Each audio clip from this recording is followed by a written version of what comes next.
Oh, so, are you sure this is safe? No malfunctions like with the dogs or the Americans with their monkeys? Do not insult me by talking about the Americans or their monkeys. You know, I think the generals would have preferred a monkey. I mean, their biggest worry was not that we would foul up somehow, but that our cosmonaut would foul up somehow. Oh, you know what the doctors say, Corollan, huh? That they may become disoriented or go mad even. It is all on autopilot. I am told that you Americans have the same problem. So maybe we are not so different. But these are test pilots. Let them fly the damn spacecraft. I mean, they would be a hell of a lot safer that way than if it's all done by remote control by some machine somewhere. And that is why I needed to speak to Gagarin before he was put in the capsule. Ah, Yuri Alexeyevich, come here, my little falcon. Come here, yes. There is something I want you to know. This autopilot system, you know I have fought against it from the start. But the doctors, oh, the fools, they have insisted on it. I don't know what they are afraid of. All you cosmonauts have flown in the stratosphere in heavy cloud cover. You have flown in heavy clouds, haven't you, Yuri? Oh, of course you have, my little falcon. That is why I want to give you this. This is the code to override the autopilot. The buttons on the console, when pushed in the right order, will override the system. It's 1, 4, 5. Now say that with me. 1, 4, 5. Again. 1, 4, 5. Very good. Very good. I think you're due at the launch time.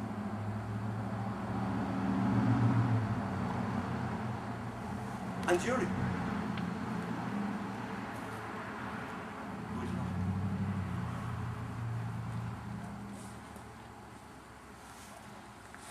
Well, you know the rest. The first man in space was a brave son of the Soviet Union. There was no mistake underplaying the story this time. Everyone understood the significance of this. Oh, but there was one mistake.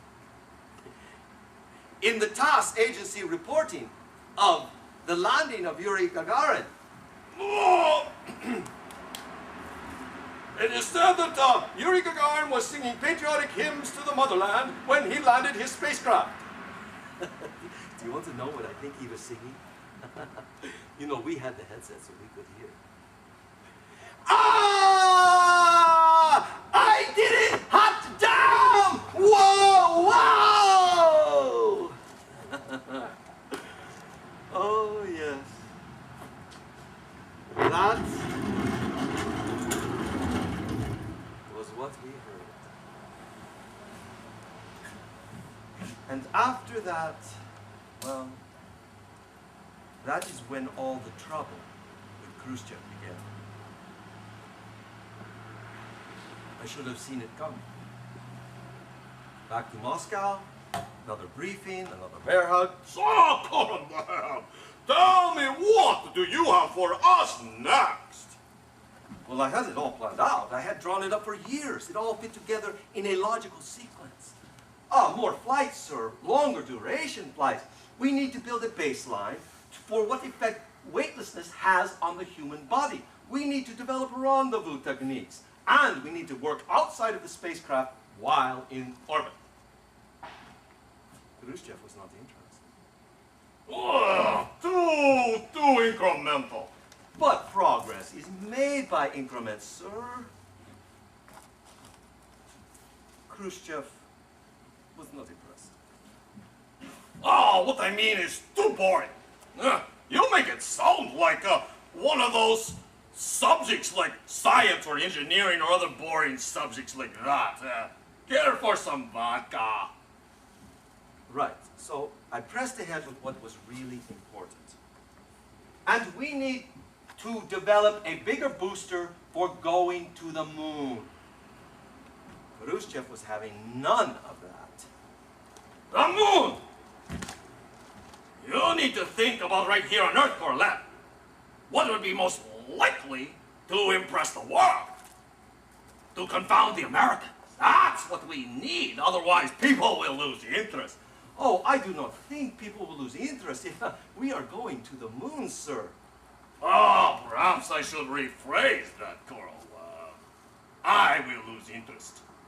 You can do your space science if you must, but I want thirsts. I want spectaculars. I want your next flight to come right here. And he takes out this calendar and puts his finger on it like this.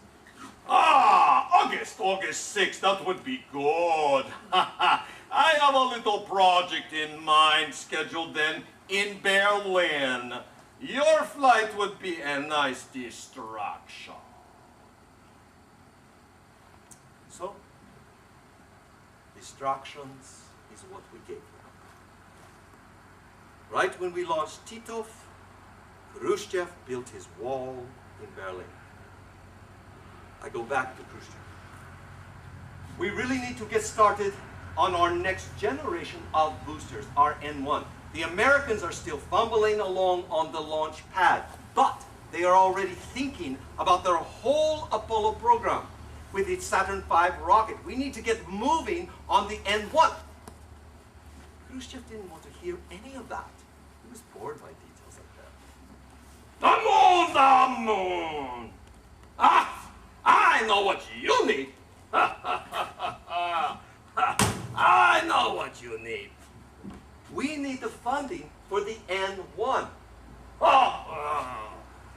You need a woman, Korolev.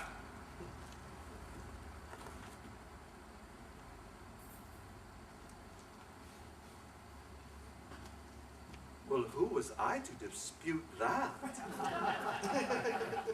But there is a time for everything. With all due respect, sir, I have no problem finding women, but I am having trouble finding funding for the N1. And then Khrushchev, he just leaned back and laughs. He laughs. Oh, no. Not that kind of woman, Korolev. I mean a woman cosmonaut. Well, it was preposterous, of course. A stunt. It had nothing to do with the whole space program. But Khrushchev was not thinking about that. Khrushchev was thinking about politics. He was always thinking about politics. Just think of the propaganda value, Korolev. The Americans, they are always talking about equality, We shall show them what equality is. And it would not take much to keep that woman up there in orbit for longer than all the American flights put together now, would it? I like it. Besides, we'll keep people's minds off that nasty little business in Cuba. So, tell me, Korolev, when can you make this happen? Well, naturally, I protested. I told him that we needed the funding for the N1. And then Khrushchev, he just looks at me like he's never looked at me before.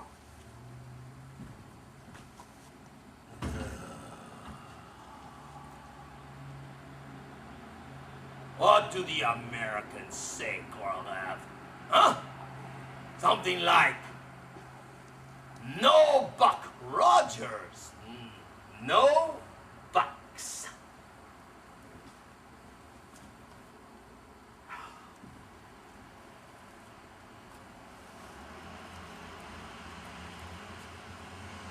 We can launch her on the Vostok 6.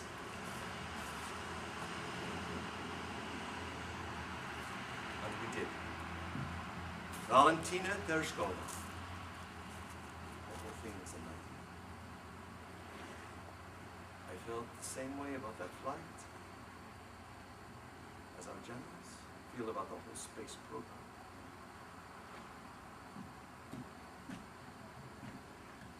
Oh, what a waste of a perfectly good rocket.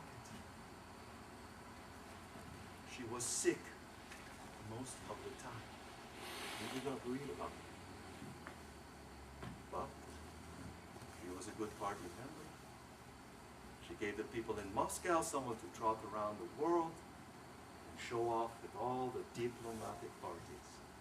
Fine. But I wanted my rocket. I want my N1. And then Khrushchev got even more ideas. Harebrained ideas. No. No!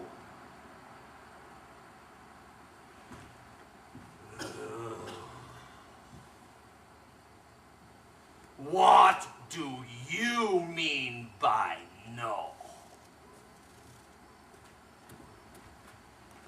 I mean, it is madness. It is utter madness. The Americans are going to launch 2 astronauts in their Gemini. So, we should launch 3. Can't you count, Korolev? But we do not have a 3-person capsule. We'll make one. It doesn't work. I can't. That's the way he wants to. Well, make one. But I can't just make a capsule just like that. Oh, how hard can it be? Just put in more seats. I mean, he really thought he could just order up more seats. Like ordering up more tractor production in the Ukraine. Not that he could do much about that either. But it doesn't work like that. And then he just waves me away. Oh, you're the rocket scientist. You figure it out. Well, that did it. That really did it. I am an engineer. And we have the Soyuz capsule in the design phase. That is the ship that we will take to the moon. But it is years away from production. I may as well have been speaking to the village cow. Khrushchev had no interest in such things.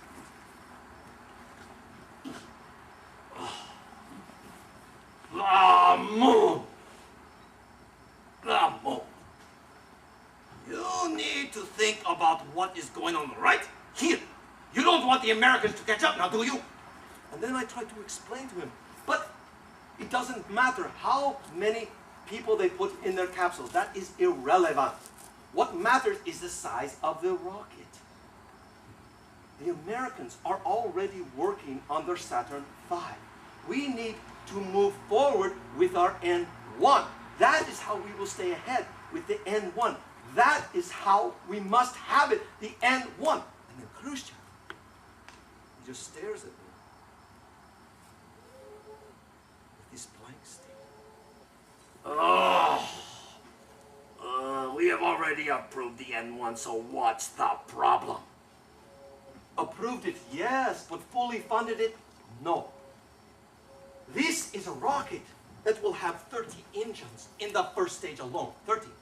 We need to design them, we need to build them, we need to test them, we need to learn how to control them so they all work together. This is not something you build in your backyard. We need new factories, we need new test facilities.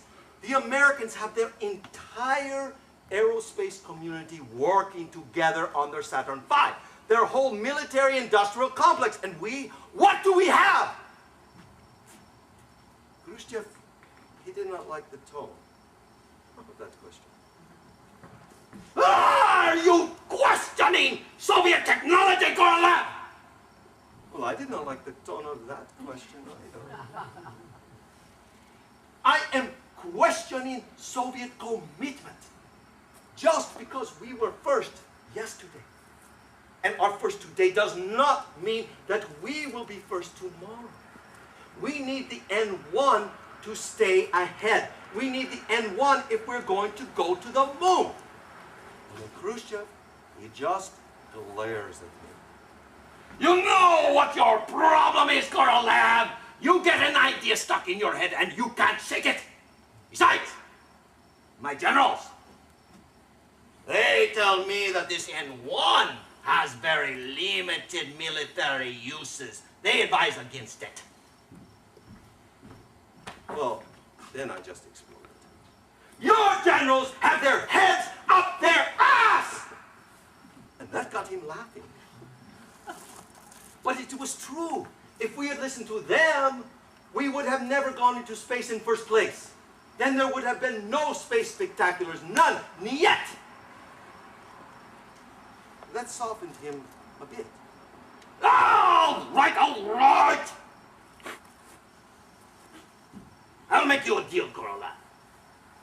You launch 3 cosmonauts in 1 capsule before the Americans launch their 2. And I will give you your N1 funding. As long as it does not interfere with our military priorities. Do we understand one another? Yes. We understand one another.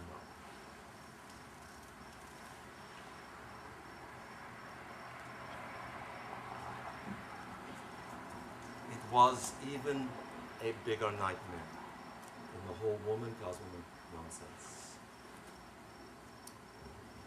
We had to take a 2-person capsule and squeeze 3 seats into it. Oh, the things we had to do. And no ejection seats. There were only 2 ejection hatches anyway, not 3. And no space suits either. They were too big and too bulky to fit in. Thank God. The life support systems held.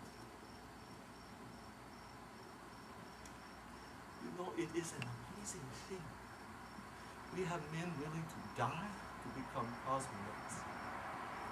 Let's hope that they do not die because they are cosmonauts. You know what the ultimate irony was, don't you? Oh, you don't. I will tell you. We launch Vostok 1. That is the 3 cosmonauts in 1 capsule. Komarov is the commander, a good man, Komarov. The plan is to keep it up, almost a week. At least then we could get some experiments in long duration flights out of it. And then we get the word. You know what word I'm talking about, I'm sure. Khrushchev is out. Retired, they say. Forced out, more likely. God knows what goes on behind those Kremlin walls. The new party bosses wanted our cosmonauts down right then. We had just got them into orbit. I never understood why. So they could be the first to shake their hands in Red Square. They could have at least let it stay up a full flight and still done that. But those were my orders. I think I see now what was going on. They just did not care much at all for the space business anymore. Space was Khrushchev's babushka. But I am getting ahead of this. So communications tell Komarov he needs to bring his ship back home. Komarov does not believe that. Everything is going fine. Why is he being told to come down? Komarov wants to speak to me. So I put the headset on. But I cannot tell him the truth. Not there. Not like this. This is Sergei. Now listen carefully to me, Vladimir Mikhailovich. Do you understand me? I understand your disappointment, Vladimir. But listen carefully to me. There are more things in heaven and earth, Horatio, that are dreamt of in your philosophy. You need to prepare for re-entry.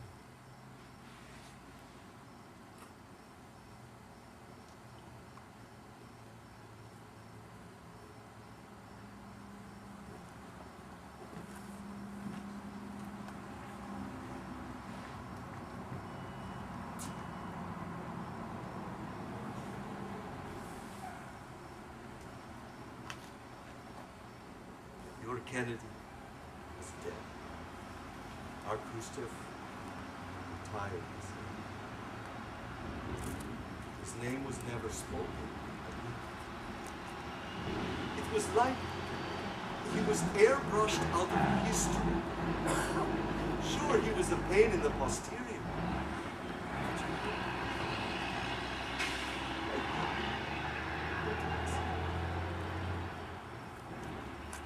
In some ways, the space race ended that day.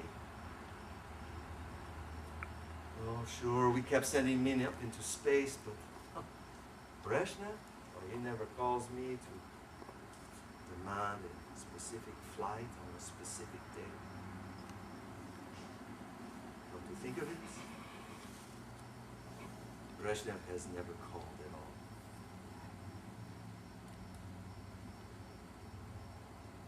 Brezhnev, he was mostly interested in keeping things orderly. Khrushchev, he was a gambler. Be it in Berlin, or Cuba, or in space. That is what brought him down. He took too many chances. Brezhnev, well, he doesn't want to take any chances. But that's a problem. Because we are going to have to take a lot of chances if we want to get to the moon. Do you understand that? We have to take a lot of chances. You Americans, you are testing every little thing, every step of the way. I can't afford that. I have to hope it all works right when it's all put together. Damn you Americans! Damn you! All to hell! Oh, nothing personal. I mean, look at where you put your space program. In Florida, on a beach, a resort. And look at where we are, in Kazakhstan. The only difference between this place and Siberia? Well, Siberia has better weather. I'm serious. I mean, this is like living in internal exile. I have highly competent engineers living out of railway cars, barely able to get 3 meals a day. We have no air conditioning, no refrigeration, no computers. I have people making calculations on pen and paper. Computers are bourgeois science, they say. Not that I could afford it anyway. But this is the science I understand. Every time we launch a rocket, we pay a weight penalty because of where we are, because we are Russians. Imagine, this is the globe of Earth. Here is Baikonur Cosmodrome, 45 degrees latitude north. Down here is your Cape Canaveral, Cape Kennedy now, 28 degrees latitude north. Now, here is how the principle works. The closer you are to the equator, the less thrust you need in order to reach orbit. Now, I will not bore you with the math, but here is how it works out. Even with the same size rockets, you Americans can launch more tons into space than we can, simply because of where you live. So you see, even you Americans have the Earth spinning in your favor. Our best is simply not good enough. And do you know what I have heard lately? Our electronics are going to kill us. They're so damn heavy. And I am told that you Americans, you can miniaturize everything. That someday you'll be able to put them all on a little circuit board no bigger than your thumb. But ours are so big and bulky, we have to take 50 tons off our payload. 50 tons in order to fit them all in. And I cannot build a moon lander to 50 tons. It's impossible. I need 125 tons. Oh, and you know what else I've heard? You Americans, with your electronics, your whole Apollo will weigh only 100 tons. And I cannot even launch that! What kind of a crazy world do we live in, where you are able to make things smaller and more powerful, and all we can do is build them bigger? And the bigger they are, the harder they are to get off the ground. It makes no sense!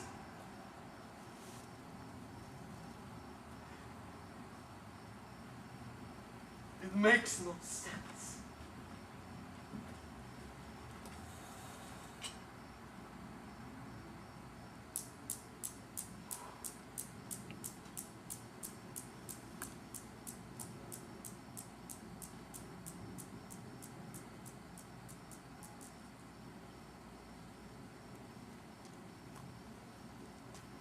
Oh, it is late, and I am babbling.